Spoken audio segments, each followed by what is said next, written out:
Going down the aisle, it's WrestlePedia with your host, the savant of the squared circle, the Rayman of wrestling. It's Brody, the insane brain Herman.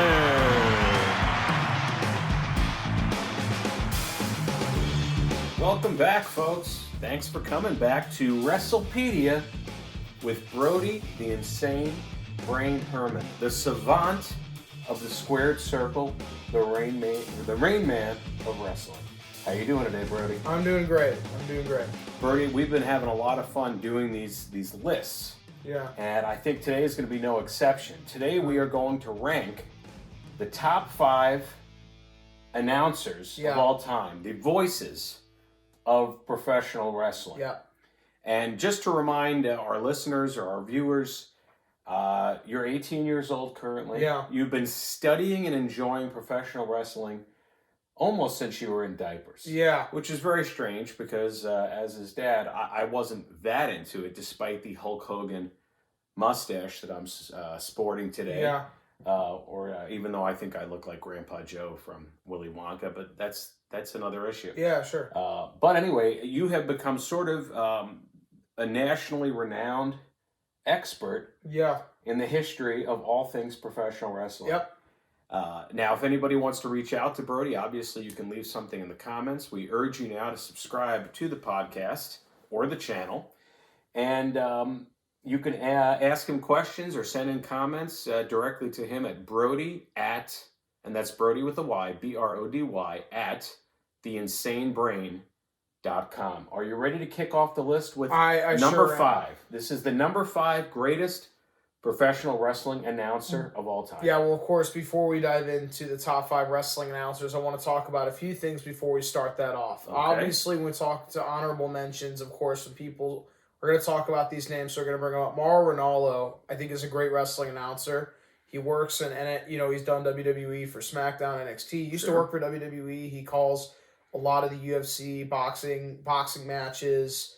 He just did Roy Jones and Mike Tyson. So he's a phenomenal wrestling commentator. And there are a lot of wrestling teams like Ian Riccoboni and Caprice Coleman that are really good wrestling commentators that are not on the list. Now, we're going to do it first. Those are some pretty good names. So this top 5 must be pretty strong. Yeah, it is. So who is number 5? So we're going to do something a little different. First time here on WrestlePedia. It's actually a tie depending on where you lived. So okay, we're going to do, when you talk about the Midwest, we're going to start Wrestling at the Chase. I want to start off with the commentary team there of Mickey Coraggiola, Georgia Bell, and Larry Nadazik, since they're all great announcers and they really brought wrestling on television on Wrestling at the Chase. It's a St. Louis staple ran by Sam Muchnick as the promoter. It was on every Saturday and every Sunday, and it was really, really a good show. And they really were the voices of wrestling in like the 50s, the 60s, and into the 70s, and even into the early 80s. They were the ones that were on. And I like that. Paying some props to the people that really kind of laid the foundation. For broadcasting wrestling, having the table at ringside, having that whole setup was at the Chase back in the day. So and calling a boxing match, which obviously had been done for decades before that, very different than the style used in calling a wrestling match. Very Certainly different. You have to know the names of a lot more moves. You need to know a lot more moves, and you have to know what's going on and really sell an angle over to the fans. And people, back then a lot of people listened even on the radio, and now it's mostly on television, but they were the voices that really escalated into the audience. They told the story. It was really for them to say, because if they don't set up the drama, then it's just a couple of guys just knocking into each other.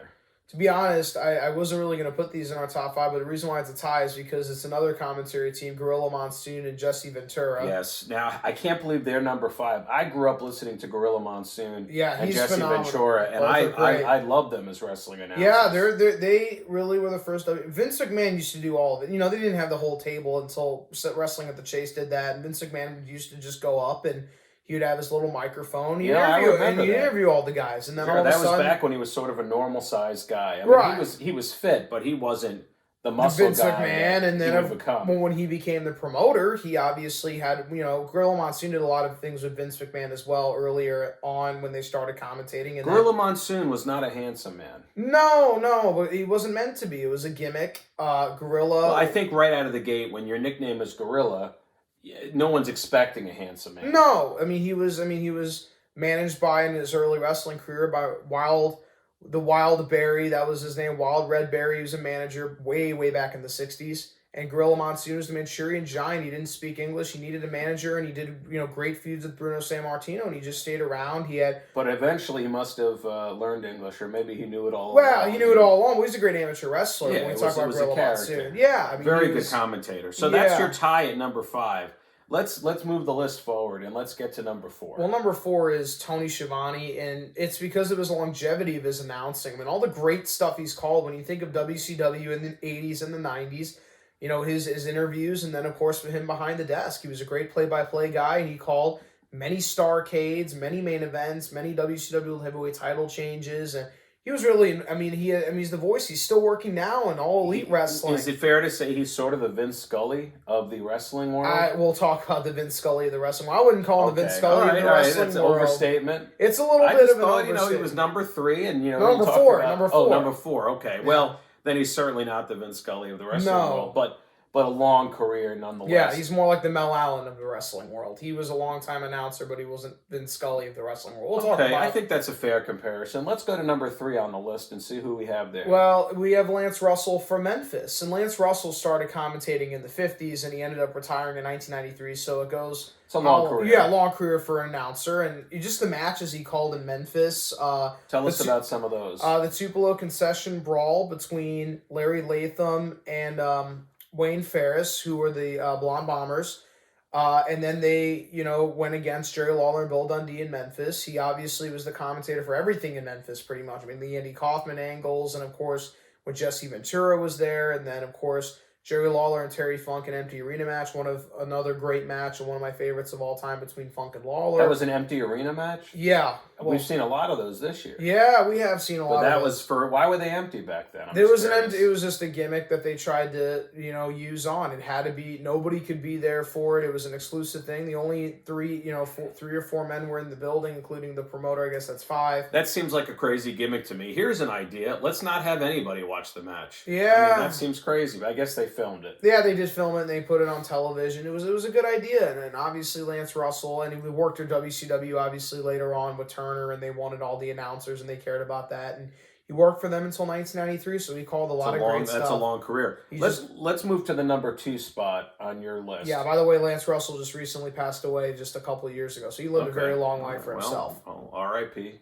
Lance Russell. Yeah. Who do you have at the number 2 spot? Well, second greatest announcer. Some people will call him the Vince Scully of wrestling. It's pretty much Jim Ross. He's currently commentating AEW. He is and when you think about voices of professional wrestling, he's the voice of my generation. I'm surprised. I'm curious who number 1 is, but don't tell us yet, because I'm kind of surprised you didn't have Jim Ross number 1. Yeah. What a big fan you are. Yeah, Jim Ross is a phenomenal commentator. My God Almighty, he's broken in half during the Mick Foley, Steve Austin, King of the Ring 1990. His longevity of his career, by the way, he started off in Mid-South Wrestling commentating with Bill Watts and the late 70s, and he's been working ever since. He's currently the lead play-by-play in All Elite Wrestling. He's still going, guys. The huge Oklahoma Sooners fan that wears a cowboy hat is still commentating in the wrestling business to this day. He is the Vince Scully of wrestling. When we talk about longevity, Jim Ross is certainly the guy, but the guy who's number 1. Let's wait a little before we reveal number 1. Let's just take a breath on this, because I'm amazed at how well you know all these different conferences around the country and different regional stuff. I guess now it is with YouTube and the internet and the WWE network. You've seen it all and read it all. Yeah.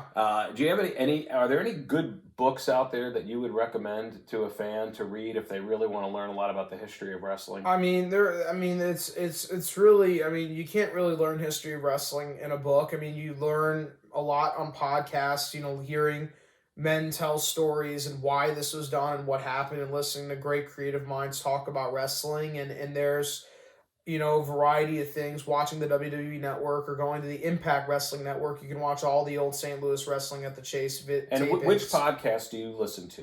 Podcasts are the best out there. Jim Cornette has a podcast, Jim Ross has a podcast, Tony Schiavone, Eric Bischoff, Bruce Pritchard.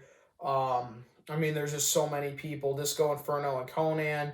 I mean, so many wrestling people I have didn't realize there were so podcasts. many. Well, we'll have to do a rankings episode maybe about the podcasts that Yeah. are out there, and we won't put yours in that list. No, we will we're gonna not. try to be humble, and this is We're kind of not. new. Yeah. Okay, without any further ado, let's get to number one.